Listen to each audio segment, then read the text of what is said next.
తిరుపతి జిల్లా దుర్గసముద్రం సచివాలయంని collector doctor G Lakshmi ఆకస్మిక తనిఖీ చేశారు. పేదలందరికీ ఇల్లు పట్టాల రిజిస్ట్రేషన్ ప్రక్రియను ఆయన పరిశీలించారు.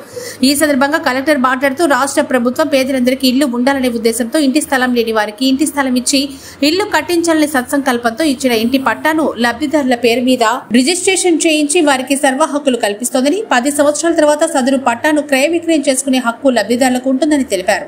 జిల్లాలో ఈ రిజిస్ట్రేషన్ కార్యక్రమం మిషన్ మోడ్ లో జరగాలని అన్నారు. ఈ కార్యక్రమంలో తిరుపతి ఆర్డీఓ నిశాంత్ రెడ్డి, జిల్లా గృహ నిర్మాణ శాఖ అధికారి వెంకటేశ్వరరావు, హౌసింగ్ డిఈలు మోహన్, శ్రీరామ్ రెడ్డి, ఎంపీడీఓ చంద్రగిరి రమేష్, ఆర్ఐ శివ, సచివాలయ సిబ్బంది తదితరులు పాల్గొన్నారు.